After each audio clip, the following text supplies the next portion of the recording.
Hello વિદ્યાર્થી મિત્રો, આજે આપણો નવો ટોપિક છે 8.5 આલેખનીય રીતે વડે ગતિના સમીકરણો. આપણે ગતિના આજે 3 સમીકરણો જોવાના છે અને તે કેવી રીતે તારવવામાં આવે છે તે પણ જોવાના છે. કોઈપણ વસ્તુ સુરેખ પથ પર અચળ પ્રવેગથી ગતિ કરતી હોય તો તેના વેગ ગતિ દરમિયાન તેના પ્રવેગ તથા તેના દ્વારા નિશ્ચિત સમયગાળામાં કાપેલ અંતર વચ્ચેનો સંબંધ સમીકરણો દ્વારા સ્થાપિત કરી શકાય છે, જેને ગતિના સમીકરણો કહે છે. ગતિના સમીકરણો કોને કહેવાય? તો કોઈ પણ વસ્તુ હોય તે સુરેખ પથ પર અચળ પ્રવેગથી ગતિ કરતી હોય, તેનો પ્રવેગ આખી ગતિ દરમિયાન કેવો અચળ રહે, બદલાય નહીં. તેની અંદર તેનો વેગ પણ સંકળાયેલો હોય છે, તેનો પ્રવેગ પણ સંકળાયેલો હોય છે અને નિશ્ચિત સમયગાળામાં તે ચોક્કસ અંતર કાપે છે. ઓકે, નિશ્ચિત સમયગાળામાં જે અંતર કાપે છે, તો આ તમામ વસ્તુ એકબીજા સાથે સંકળાયેલા હોય છે, એકબીજા સાથે જોડાયેલા હોય છે. તો આ બધી જ વસ્તુના આપણે એક સમીકરણ વડે દર્શાવીએ કે જે સમીકરણની અંદર વેગ પણ હોય, પ્રવેગ પણ હોય, ઓકે, સમય પણ હોય. તો આવા સમીકરણો શું કહેવાય છે? ગતિના સમીકરણો કહેવામાં આવે છે. તો v બરાબર u પ્લસ એટી, s બરાબર ut plus 1/2 A T square, 2as બરાબર v square minus u square. એની અંદર જે આ v છે તે શું છે? કોઈ પણ વસ્તુ હોય તેનો અંતિમ વેગ. આ u છે તે કોઈ પણ વસ્તુનો પ્રારંભિક વેગ. આ a છે તે પ્રવેગ છે, t સમય છે, s કાપેલું અંતર છે. ઓકે, તો આ યાદ રાખજો. આ 3 સમીકરણ ખૂબ જ મહત્વના 3 સમીકરણ છે, ગતિના સમીકરણ. તેના પરથી દાખલા પણ પૂછાય છે. ઓકે,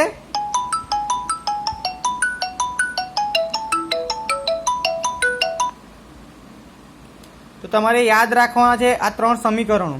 ઓકે, હવે આપણે નવો ટોપિક જોઈશું 8.5.1, એટલે કે આનો જ પેટા ટોપિક છે વેગ સમય સંબંધ માટેનું સમીકરણ. એટલે આ જે સમીકરણો 3 આપણે એક્સેપ્ટ કરી લીધા, સ્વીકારી લીધા, જે ગતિના સમીકરણો છે. ઓકે, તે ગતિના સમીકરણો જે છે તે ગતિના સમીકરણોને આપણે તારવવાના પણ છે. તો હવે એક એક કરીને આપણે ગતિના સમીકરણો તારવીશું. વેગ સમય સંબંધ માટેનું સમીકરણ: અચળ પ્રવેગથી ગતિ કરતી વસ્તુનો આલેખ 8.8માં, એટલે કે 8માં જે દેખાય છે આલેખ, તે આલેખ કોનો છે? અચળ પ્રવેગથી ગતિ કરતી વસ્તુનો આલેખ છે. અહીંયા આગળ જો ધ્યાન રાખજો કે અહીંયા આગળ જે પ્રારંભિક વેગ u છે તે કેવો? 0 નથી. પ્રારંભિક વેગ જે છે u, ઓકે, તે 0 નથી. બધા જ કિસ્સામાં કેવો પ્રારંભિક વેગ 0 હોય છે, પરંતુ અહીંયા આપણે 0 લેવાનો નથી. કેમ? કારણ કે સ્થિર કોઈ પણ વસ્તુ ગતિ કરવાનું સ્ટાર્ટ કરે તે તેની સ્થિર સ્થિતિમાંથી ગતિ કરવાનું સ્ટાર્ટ કરતો હોય છે, પરંતુ આપણે અહીંયા પ્રારંભિક વેગ 0 સેકન્ડે તેનો વેગ છે. ઓકે, તેનો વેગ 0 નથી, એટલે પ્રારંભિક વેગ આપણે 0 લેવાનો નથી. તો જો આ વેગ અને સમયના વિરુદ્ધનો આલેખ છે, વેગ વિરુદ્ધ સમયનો આલેખ છે. 0 સેકન્ડથી ગતિ થાય છે ત્યારે તેનો વેગ જે છે તે પ્રારંભિક વેગ u છે. ઓકે, 0 નથી પણ કોઈક વેલ્યુ છે. હવે જેમ જેમ સમય વધે છે તેમ તેમ તે અચળ પ્રવેગથી ગતિ કરતો હોય છે આ વસ્તુ, ને ગતિ કરવાની સાથે વેગ સમય વધવાની સાથે તેનો અચળ પ્રવેગથી ગતિ પણ કરતો હોય છે અને તેનો વેગ પણ કેવો? વધતો જાય છે. તો જો યુમાંથી a થી b તરફ, એટલે અહીંથી ગતિ કરવાનું સ્ટાર્ટ કરે છે, સમય વધવાની સાથે તે ગતિ કરે છે, વેગ વધે છે, અચળ પ્રવેગથી ગતિ કરે છે, અને આ b પોઈન્ટ આગળ તેનો અંતિમ વેગ મળે છે. એટલે કે બી પોઈન્ટ આગળ આપણને તેનો અંતિમ વેગ મળે છે. હવે આપણે શું કરવાનું છે? આપણને પોઈન્ટ મળ્યો એ અને પોઈન્ટ મળ્યો બી. તો આપણે શું કરવાનું છે? આ બી પોઈન્ટથી આપણે નીચેની તરફ એક્સ એક્સિસ પર એક રેખાને ડોટેડ, એટલે કે ડોટેડ લાઈન વડે દોરવાની છે. તો ડોટ ડોટ ડોટ ડોટ વડે આપણે જે ડોટેડ લાઈન છે તેના વડે ડ્રો કરવાની છે. હવે આ એક રેખા મળી ગઈ. તેવી જ એક રેખા આપણે વાય એક્સિસ પર ડ્રો કરવાની છે અને બીમાંથી 2 રેખા ડ્રો કરી આપણે, 2 લાઈન. હવે એમાંથી પણ એક રેખાને ડ્રો કરવાની છે જે ડી આગળ છેદે છે. એટલે આ જ્યાં છેદે બી રેખાને, જ્યાં એ રેખા છેદે ત્યાં ડી પોઈન્ટ, બી રેખા વાય એક્સિસ પર જે પોઈન્ટ છેડે તે ઈ પોઈન્ટ, એટલે કે અંતિમ વેગ, અને આ બી રેખા જે છે બીમાંથી નીકળતી રેખા તે એક્સ એક્સિસ પર જે પોઈન્ટ છેદે તે સી પોઈન્ટ. ઓકે, હવે આપણે શું કરવાનું છે તે આપણે આગળ જોઈશું. આપણને આખો આલેખ મળી ગયો. હવે આલેખ મળ્યા પછી આપણે તેનું સૂત્ર તારવવાનું છે. ઓકે, તો જો હવે આપણે શું કરવાનું છે કે આલેખ પરથી તમે જોઈ શકો છો કે વસ્તુનો પ્રારંભિક વેગ u છે બિંદુ એ પાસે, અને t સમય વધીને તે v આગળ v જેટલો અંતિમ વેગ થાય છે. વેગ એક સમાન દર a થી બદલાય છે.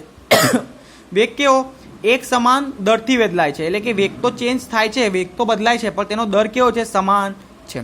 આકૃતિ 8.8માં બિંદુ બી થી બે લંબ બીસી અને બી અનુક્રમે સમયના વેગથી અક્ષો પર દોરેલા છે. આ બધી વસ્તુ આપણે જોઈ લીધી. પ્રારંભિક વેગ OA દ્વારા અંતિમ વેગ BC દ્વારા તથા સમયગાળા T ને OC દ્વારા દર્શાવેલ છે. હવે જો આ જે BD છે, ઓકે, આ BD છે, તો BD બરાબર BC માઇનસ CD કેમ થાય? તો જો અહીંયા આગળ વિદ્યાર્થી મિત્રો આ BD છે, આ BD છે, તો આપણે BD મેળવવું હોય તો આખા આ BC માંથી CD જેટલું બાદ કરવું પડે. આ BC માંથી CD જેટલું બાદ કરીએ તો આપણને BD મળી જાય. ઓકે, તો અહીંયા આગળ એ જ લખ્યું છે કે BD બરાબર BC માઇનસ CD. તો t સમયગાળામાં વેગમાં થતો ફેરફાર આપણને મળી જાય છે. તે કોના બરાબર છે? BD બરાબર છે. હવે OC ને સમાંતર AD રેખા દોરો. આ OC છે તેને સમાંતર AD રેખા દોરો. ઓકે, આ આલેખ પરથી જોઈ શકાય કે BC બરાબર BD પ્લસ CD છે. તો BC બરાબર શું છે? આ BC બરાબર BD વત્તા CD થાય. આ BC બરાબર BD વત્તા CD થાય. ઓકે, હવે તેની વેલ્યુ એટલે CD બરાબર OA બી થાય. ઓકે, જો આ CD બરાબર OA બી થાય. કેમ? કારણ કે આ OA જેટલો છે એટલો CD છે. ઓકે, તો આપણે શું કરવાનું છે? BC બરાબર શું છે આપણી પાસે? તો જો B થી C આપણા બરાબર શું? આપણી જોડે શું છે? અંતિમ વેગ v જેટલો છે. BC બરાબર અંતિમ વેગ v જેટલો છે. ઓકે, OA બરાબર શું છે આપણી પાસે? પ્રારંભિક વેગ. જો O થી A આટલું શું છે? પ્રારંભિક વેગ એટલે નાનો u. તો એની વેલ્યુ મૂકી દો. તો BC ની જગ્યાએ v મૂક્યો, BD બરાબર BD જ છે પ્લસ OA ની જગ્યાએ પ્રારંભિક વેગ. તો BD ને સૂત્ર કરતા બનાવો તો v ઓછા u થશે. હવે આપણે શું શોધવાનું છે? પ્રવેગ શોધવાનો છે. તો પ્રવેગ બરાબર શું થાય? વેગમાં થતો ફેરફાર ભાગ્યા લીધેલો સમય. તો વેગમાં થતો ફેરફાર કેટલો છે? આપણે આગળ જોઈ ગયા. તો વેગમાં થતો ફેરફાર આટલો છે BD બરાબર. તો શું થશે? BD ભાગ્યા AD એટલે લીધેલો સમય કેટલો છે? તો A થી D જેટલો સમય લીધો છે, અથવા તો O થી C જેટલો સમય લીધો છે. ઓકે, તો AD બરાબર OC થાય. કેમ? કારણ કે AD બરાબર તેની સમાંતર જ OC છે, એટલે કે AD બરાબર OC થાય. તો આપણે AD ની જગ્યાએ OC મૂકી દીધું. હવે જો OC બરાબર T સમય મૂકીએ આપણે ને પ્રવેગની જગ્યાએ A મૂકીએ તો BD બરાબર આપણને કેટલું મળશે? તો BD બરાબર 80 મળશે. શું મળશે? BD બરાબર 80 મળશે. તો આ BD ની વેલ્યુ આપણે કઈ મૂકવાની? અહીં મૂકવાની. BD ની વેલ્યુ આપણે અહીં મૂકવાની, કાં તો અહીં મૂકો તો આપણને શું મળશે? V બરાબર U પ્લસ 80. કેમ? BD બરાબર 80 મૂકીશું તો V બરાબર U પ્લસ 80 આપણને મળી જશે. તો ગતિનું સમીકરણનું પહેલું સમીકરણ આપણને મળી ગયું, જે V બરાબર U પ્લસ 80 મળે. હવે આપણે શું કરવાનું છે? સ્થાન અને સમય સંબંધ માટેનું સમીકરણ આપણે તારવવાનું છે.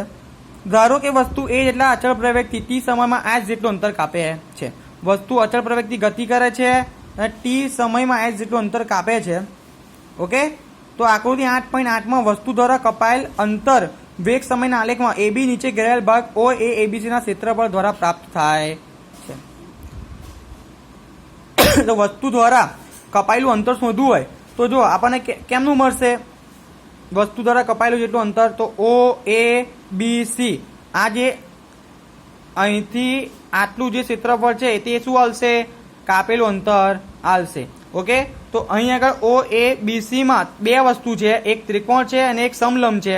તો એક ત્રિકોણનું ક્ષેત્રફળ વત્તા સમલંબનું ક્ષેત્રફળ, તેના બરાબર શું મળશે આપણને? તેના બરાબર OABC નું ક્ષેત્રફળ એટલે કે S કાપેલું અંતર મળશે. ઓકે, તો જુઓ લંબચોરસ OADC નું ક્ષેત્રફળ. તો પહેલા શું છે? OADC આ લંબચોરસ છે, એનું ક્ષેત્રફળ શું થશે? તો OA ગુણ્યા OC અથવા તો CD ગુણ્યા AC. ઓકે, પછી બીજો ત્રિકોણ છે, ત્રિકોણ ABD ત્રિકોણ છે, તો એનું શું થશે? 1/2 એટલે 1/2 પાયો કેટલો છે? AD ગુણ્યા વેધ કેટલો છે? BD. ઓકે, વેધ કેટલો છે? BD. તો આપણે એની વેલ્યુ મૂકી દઈશું OA ગુણ્યા OC વત્તા 1/2 AD ગુણ્યા BD. તો OA આપણી પાસે કેટલો છે? ઓ એ આપણી પાસે યુ છે, ઓસી બરાબર એડી થાય તે કેટલું છે આપણા પાસે ટી છે, ને બીડી બરાબર કેટલું આપણને મળ્યું, બીડી બરાબર આપણને 80 મળ્યું. તે બધાની વેલ્યુ આપણે આ સૂત્રમાં મૂકી દઈશું.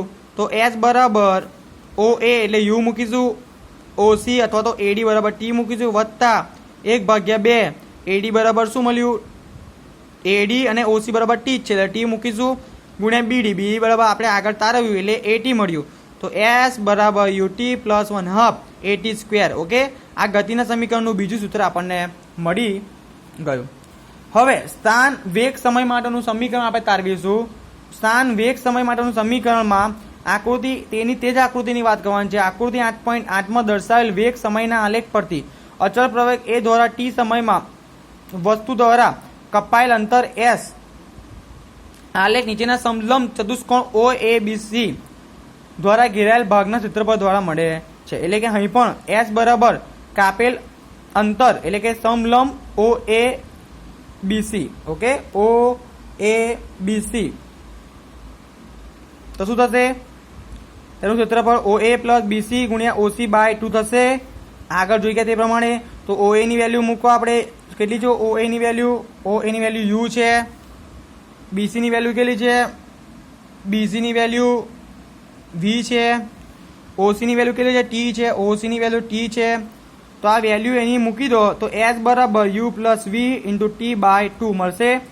વેગના સમયના આલેખ પરથી આપણે ટી બરાબર શું મળેલું, વી માઇનસ યુ બાય એ મળેલું આપણને. તો આ ટીની વેલ્યુ આપણે અહીં મૂકી દઈએ, આ ટીની વેલ્યુ અહીં મૂકી દઈએ તો એસ બરાબર વી પ્લસ યુ ઇન્ટુ ટીની વેલ્યુ મૂકતા વી માઇનસ યુ ભાગ્યા 2.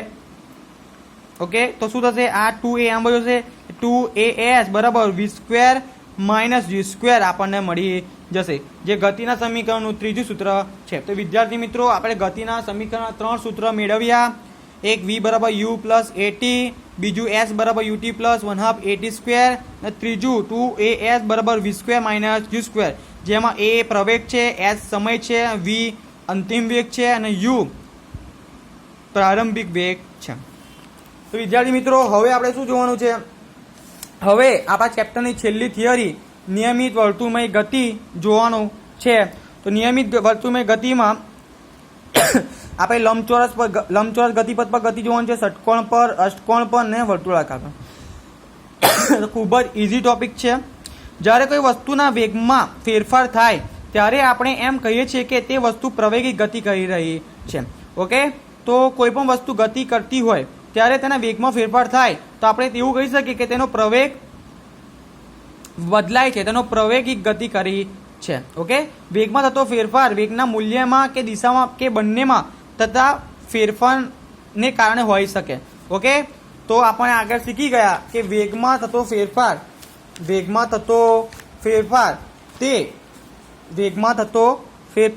તે એ વેગના મૂલ્યમાં ફેરફાર થાય તો પણ થાય, વેગની દિશામાં ફેરફાર થાય તો પણ મળે છે, અથવા તો વેગના મૂલ્ય અને દિશા બંનેમાં ફેરફાર કરીએ તો તેના કારણે વેગમાં ફેરફાર જોવા મળે છે. તો આમાંથી આપણે આ પરથી આપણે 4 ઉદાહરણ જોવાના છે. તો જો પહેલું ઉદાહરણ શું છે કે લંબચોરસ ગતિપથ, ષટકોણ ગતિપથ, અષ્ટકોણ ગતિપથ અને વર્તુળાકાર ગતિપથ. આ 4 ઉદાહરણ જોઈશું. તો કોઈક વસ્તુ છે તે એ પોઈન્ટથી ગતિ સ્ટાર્ટ કરે છે, ગતિને શરૂઆત કરે છે. કોઈ વસ્તુ છે જે એ પોઈન્ટથી ગતિની શરૂઆત કરે છે, તો એ થી બી પર આવે છે, બી થી સી પર આવે છે અને સી થી ડી પર આવે છે અને પાછો એ પર આવે છે. ઓકે, તો જો તે લંબચોરસ ગતિપથ પર ગતિ કરે છે. તો આ વસ્તુ જે ગતિ કરે છે તો એ થી બી પર, બી થી સી પર, સી થી ડી પર, ડી થી એ પર આવતા તે કેટલી વખત પોતાની દિશાને બદલે છે. આ જે વસ્તુ ગતિ કરે છે તો તેનો વેગ જે છે તે તો કેવો છે, તેનો પ્રવેગ જે છે તે કેવો છે, અચળ છે. ઓકે, સમાન વેગથી ગતિ કરે છે. કેવો પ્રવેગ અચળ છે, એટલે એક સમાન વેગથી ગતિ કરે છે, પરંતુ તેની દિશા જે છે તે બદલાતી જાય છે, તેની દિશા બદલાતી જાય છે. જો બી આગળ દિશા બદલાય છે, સી આગળ બદલાય છે, ડી આગળ બદલાય છે અને એ આગળ. તો આ 4 પોઈન્ટ આગળ તેની દિશા બદલાતી જાય છે. ઓકે, પછી આપણે વાત કરીએ ષટકોણ ગતિપથ પર. તો કોઈ વસ્તુ એ થી સ્ટાર્ટ કરીને ષટકોણ ગતિપથ પર ગતિ કરે છે. તો ષટકોણ ગતિપથ પર ગતિ કરતા તે એ થી બી પર આવશે, ફરી દિશા બદલાશે, બી થી સી પર આવશે તો દિશા બદલાશે, સી થી ડી પર આવશે, ડી થી ઈ પર, ઈ થી એફ પર, એફ થી એ પર. તો આ જે પોઈન્ટ પર જેટલી બાજુઓ છે, જેટલા પોઈન્ટ છે, આ બધા પોઈન્ટ પર આવતા તે પોતાની દિશા બદલે છે. ઓકે, તેની ગતિની દિશા બદલે છે અને તેના કારણે તેના વેગના મૂલ્યમાં પણ ફેરફાર મળે છે. આપણે આગળ શીખી ગયા કે વેગના મૂલ્યમાં કેટલી પ્રકારે ફેરફાર થાય છે. તો વેગના મૂલ્યમાં ફેરફાર કરો તો, વેગની દિશામાં ફેરફાર કરો તો, અથવા તો આ બંનેની અંદર ફેરફાર કરો તો વેગના મૂલ્યમાં ફેરફાર જોવા મળે છે. તો અહીં આગળ જે વસ્તુ છે તે અચળ વેગથી સમાન વેગથી જ ગતિ કરે છે, પરંતુ તેની દિશાની અંદર ફેરફાર જોવા મળે છે, તેની દિશા બદલાતી જાય છે. તો તેના કારણે તેના વેગના મૂલ્યમાં પણ ફેરફાર જોવા મળે છે. ફરી એકવાર અષ્ટકોણ ગતિપથની વાત કરીએ તો અષ્ટકોણની વાત કરીએ ત્યારે એ થી બી, બી થી સી, સી થી ડી, ડી થી ઈ, ઈ થી એફ, એફ થી જી, જી થી એચ, એચ થી એ. તો આ જેટલા પણ પોઈન્ટ છે, જેટલી પણ બાજુઓ છે, એ જેટલી બાજુઓ અથવા જેટલા પોઈન્ટ છે એટલી વાર તે પોતાની દિશા બદલે છે. જેમ કે અહીંયા 4 પોઈન્ટ છે અને 4 બાજુઓ છે લંબચોરસની, તો 4 વખત દિશા બદલે છે. અહીં ષટકોણની 6 બાજુઓ છે અથવા 6 પોઈન્ટ છે, 6 ખૂણા છે, તો એટલી વખત 6 વખત દિશા બદલે છે. અહીં આગળ 8 ખૂણા, 8 બાજુઓ છે, તો એ 8 બાજુઓના લીધે 8 વખત તે દિશા બદલાય છે અને દિશા બદલાવાના કારણે તેના વેગના મૂલ્યમાં પણ ફેરફાર જોવા મળે છે. હવે વિદ્યાર્થી મિત્રો તમે વિચારો કે જેમ જેમ આપણે બાજુઓ વધારતા જઈએ, જેમ જેમ પોઈન્ટ વધારતા જઈએ, તો તેમ તેમ તે વસ્તુની ગતિના વેગમાં પણ ફેરફાર જોવા મળે છે. પરંતુ એક છેલ્લો પોઈન્ટ એવો આવશે કે આ જે અષ્ટકોણ છે તેના પછી 9 કોણ આવશે, 10 કોણ આવશે, 11 કોણ આવશે ને છેલ્લે એક એવો પરિપથ આવશે, એક એવો ગતિપથ આવશે કે જે આખો વર્તુળાકાર થઈ હશે અને આપણને વર્તુળાકાર ગતિપથ પર વસ્તુની ગતિનું ઓબ્ઝર્વેશન, અવલોકન કરવાનું આવશે. તો આ વર્તુળાકાર ગતિપથ પર જો વસ્તુ ગતિ કરે ત્યારે તેની ગતિની દિશા જે તે પોઈન્ટ આગળ દોરેલા સ્પર્શકની દિશામાં હોય છે. ઓકે, વર્તુળાકાર પથ પર જ્યારે વસ્તુ ગતિ કરે તો તે વસ્તુની વેગની દિશા તો જે તે પોઈન્ટે દોરેલા સ્પર્શકની દિશામાં સ્પર્શકની દિશામાં તેના વેગની દિશા છે. જેમ કે આ પોઈન્ટે મારે વેગની દિશા શોધવી હોય તો અહીંથી હું એક સ્પર્શક ડ્રો કરું તો ઓકે, આ દિશામાં તેની વેગની દિશા હશે. તો વિદ્યાર્થી મિત્રો ખૂબ જ સરળ ટોપિક છે, તમને સમજ પડી જાય તેવો ટોપિક છે. ઓકે, હવે આપણે વેગ શોધવો છે. ઓકે, વેગ શોધવો છે તો વેગનું સૂત્ર શું છે? વેગ બરાબર સ્થાનાંતર ભાગ્યા સમય. તો સ્થાનાંતર કેટલું કર્યું તેના વર્તુળના પરિઘ જેટલું કર્યું. કેમ? કારણ કે વર્તુળના આખા પરિઘ પર તે ગતિ કરે છે, તો વર્તુળનો પરિઘ બરાબર સ્થાનાંતર થાય. તો વર્તુળનો પરિઘ કેટલો છે આપણી પાસે? 2πr. વર્તુળના પરિઘ બરાબર 2πr ભાગ્યા લીધેલો સમય કેટલો લીધો તેણે? t સમય લીધો. તો આપણને વેગ કેટલો મળશે? v બરાબર 2πr ભાગ્યા t.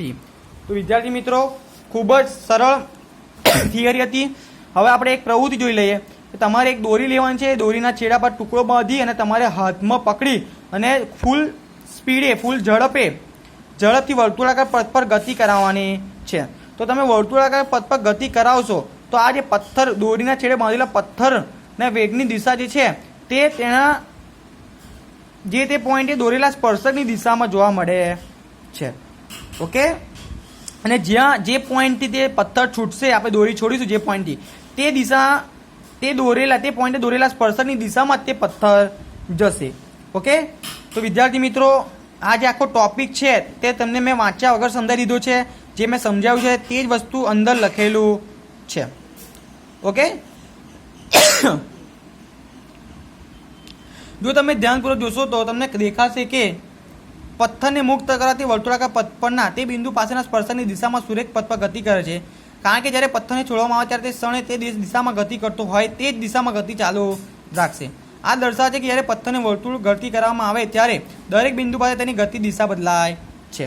ઓકે, તો જ્યારે વર્તુળાકાર પથ પર આપણે પથ્થરને ગતિ કરાવીશું ત્યારે દરેક પોઈન્ટે, દરેક બિંદુએ તેની દિશા બદલાય છે. તેનું વેગનું મૂલ્ય તો સમાન છે, પરંતુ તેની વેગની દિશા છે તે દરેક પોઈન્ટે બદલાય છે. જ્યારે કોઈ એથ્લેટ ગમતની હરીફાઈમાં ગોળો કે ચક્ર ફેંકે ત્યારે તે ગોળો કે ચક્રને હાથમાં પકડીને પોતાના શરીરને ઘુમાવીને વર્તુળાકાર ગતિ આપે છે. ઇચ્છિત દિશામાં એકવાર છૂટ્યા બાદ તે ગોળો ચક્ર તે જ દિશામાં ગતિ કરે છે જે દિશામાં તે છૂટતી વખતે ગતિ કરતો હોય. આ બરાબર તે જ પ્રકાર છે જેની ચર્ચા આપણે પ્રવૃત્તિના પથ્થરમાં વર્ણન કરેલું હતું. વસ્તુઓની નિયમિત વર્તુળ ગતિના ઘણા બધા પરિચિત ઉદાહરણો છે, જેમ કે ચંદ્ર તેમજ પૃથ્વીની ગતિ. પૃથ્વીની ચારે તરફ વર્તુળાકાર કક્ષામાં પરિભ્રમણ કરતો ઉપગ્રહ ચંદ્ર વર્તુળાકાર પથ પર અચળ ગતિ કરી સાયકલ સવાર વગેરે. જેમ કે જે પૃથ્વી છે તેની આજુબાજુ ચંદ્ર ગતિ કરે છે, સૂર્ય છે તેની આજુબાજુ અનેક ગ્રહો ગતિ કરે છે. તો આ બધી કેવી અચળ વેગી ગતિ છે અને જે તે બિંદુએ દોરેલા સ્પર્શકની દિશામાં તેમની વેગની દિશા હોય છે. તો વિદ્યાર્થી મિત્રો, આપણે આજે શું શું જોયું? આજના ટોપિકમાં આપણે તમારા ચેપ્ટરના છેલ્લા 2 ટોપિક મેઇન જે હતા, આલેખનીય રીતે વડે ગતિના સમીકરણો, ગતિના 3 સમીકરણો છે. 3 સમીકરણો આપણે તારવ્યા છે. પછી આપણે નિયમિત વર્તુળમય ગતિ જોયું. નિયમિત વર્તુળમય ગતિની વ્યાખ્યા પણ જોઈ લઈએ આપણે. ચલો છેલ્લી, કે જ્યારે કોઈ વસ્તુ વર્તુળાકાર પથ પર અચળ ઝડપથી ગતિ કરતી હોય ત્યારે તેની ગતિને નિયમિત વર્તુળમય ગતિ કહેવાય છે. જ્યારે કોઈ પણ વસ્તુ વર્તુળાકાર પથ પર અચળ ઝડપથી, તેની ઝડપ કેવી અચળ છે, બદલાય ના, ત્યારે ગતિ કરતી હોય તો આવી ગતિને આપણે શું કહીએ છીએ? નિયમિત વર્તુળમય ગતિ કહીએ છીએ. વિદ્યાર્થી મિત્રો, આજે આપણે તમારા ચેપ્ટરને છેલ્લી 2 થિયરી જે હતી તે જોઈ લીધી છે. હવે આપણે જે દાખલા છે તે આપણે જોવાના છે. 8.5 દાખલા નંબર 8.5 જોઈશું. પછી આપણે 8.6, 8.7. ઓકે, તો આ 3 દાખલા જે છે તે આપણે બુધવારે જોઈ અને તમારું આ ચેપ્ટર નંબર 8 ગતિ પૂરું કરીશું. Thank you.